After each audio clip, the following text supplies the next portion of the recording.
Hello दोस्तों, मैं B knowledge से फिर एक बार आपके साथ दोस्तों मैं आया हूँ आपके साथ फिर से। पार्ट 1 पार्ट 2 मैं मूल विधि का पहले अपलोड कर चुका हूँ यूपीएसआई के लिए। यह पार्ट 3 रहेगा।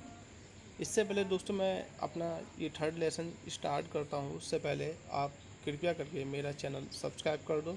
और ज़्यादा से ज़्यादा जो लोग इस वीडियो को देखना चाहते हैं या इससे फ़ायदा लेना चाहते हैं, और मेरा मेन मकसद यही है कि ये वीडियो उन लोगों तक पहुंचा देना जो अभाव के कारण अच्छी कोचिंग लेने में असमर्थ हैं और अच्छी किताबें लेने में भी असमर्थ हैं।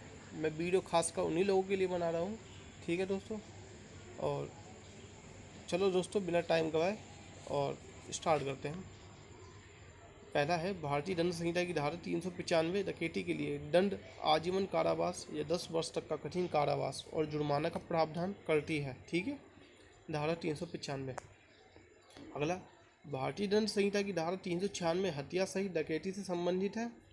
हत्या सहित डकैती के अपराध में मृत्युदंड या आजीवन कारावास या 10 वर्ष तक का कारावास या जुर्माने से दंडित किया जाएगा। अगला है, भारतीय दंड संहिता की धारा 399 जो संबंधित है वो डकैती करने के लिए तैयार करना या 10 वर्ष के कठिन कारावास और जुर्माने से दंडनीय है। ठीक है। अगला है, भारतीय दंड संहिता की धारा 403 संपत्ति का बेईमानी से दुर्विनियोग, ठीक है, से संबंधित है। ठीक है, this honest miss appropriation of property. ठीक है। अगला है, भारतीय दंड संहिता की धारा 405 आपराधिक न्याय संभव से संबंधित है। और अगला जो है, भारतीय दंड संहिता की धारा 406 आपराधिक न्याय भंग के लिए दंड का प्रावधान करता है, जिसमें 3 वर्ष तक का कारावास या जुर्माना या दोनों है। ये यूपीएसआई 23 जुलाई 2017 को आ चुका है। ठीक है। अगला है, भारतीय दंड संहिता की धारा 415 छल या यूँ कहिए कि चीटिंग को परिभाषित करती है। अगला, भारतीय दंड संहिता की धारा 417 छल के लिए दंड देता है, 1 वर्ष का कारावास या जुर्माना या दोनों का प्रावधान करती है। भारतीय दंड संहिता की धारा 425 रिस्टी मिसचीफ को परिभाषित करती है। अगला, भारतीय दंड संहिता की धारा 441 आपराधिक अत्याचार क्रिमिनल से संबंधित है। भारतीय दंड संहिता की धारा 442 गृह अत्याचार से संबंधित है। अगला, भारतीय दंड संहिता की धारा 445 गृह बेदन यानी हाउस ब्रेकिंग से संबंधित है।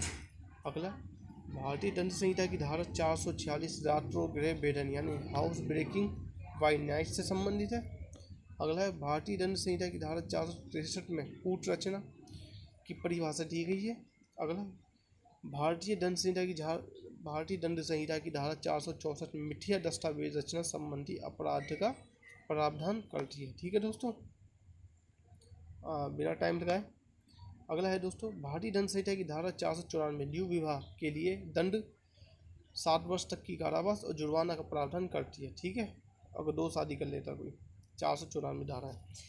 धारा 494 सभी हिंदुओं, ईसाइयों तथा पारसियों पर समान रूप से लागू होती है, चाहे वे पुरुष हो या स्त्री, किंतु मुसलमानों में केवल मुस्लिम स्त्रियों पर लागू होती है, मुस्लिम पुरुषों पर लागू नहीं होती। ये बहुत ही ज़्यादा खेदजनक है। चलो कोई नहीं, इससे छोड़ो, पॉलिटिक्स नहीं करेंगे कोई। भारतीय दंड संहिता की धारा 497 जार क्रम को परिभाषित करता है। अगला, जब कोई व्यक्ति किसी अन्य पुरुष की पत्नी के साथ उस पुरुष के सम्मति के बिना मैथुन यानी सेक्सुअल इंटरकोर्स करता है तो यह जारकर्म कहलाता है। भारतीय दंड संहिता की धारा 498 में किसी स्त्री के पति या पति के नातेदार द्वारा क्रूरता के विषय में प्रावधान किया गया है। ये यूपीएसआई भी आ चुका है। अगला, भारतीय दंड संहिता की धारा 498 दहेज मृत्यु के मामले रोकने के लिए अधिनियमित किया गया है। अगला, भारतीय दंड संहिता की धारा 499 मानहानि से संबंधित है। ठीक है। अगला, भारतीय दंड संहिता की धारा 499 में परिभाषित मानहानि के अपराध के कुल 10 अपवाद हैं। अगला, मानहानि के दंड धारा 500 2 वर्ष तक का कारावास हो सकता है धारा 500 के तहत, और जुर्माना या दोनों हो सकता है। ठीक है। अगला, भारतीय दंड संहिता की धारा 511 जो संबंधित है वो आपराधिक प्रकृति के अपराध को वर्णित करती है। ठीक है। अगला है, अभयानंद मिश्रा बनाम बिहार राज्य यानी आपराधिक पैटर्न का एक महत्वपूर्ण निर्देशक बात लीडिंग केस है। ठीक है। इसको हम कह सकते दंड प्रक्रिया संहिता 1973। अब ये नया एक लेसन इसमें स्टार्ट हो गया है, दंड प्रक्रिया संहिता 1973। ये कानून के बारे में जान लेते हैं।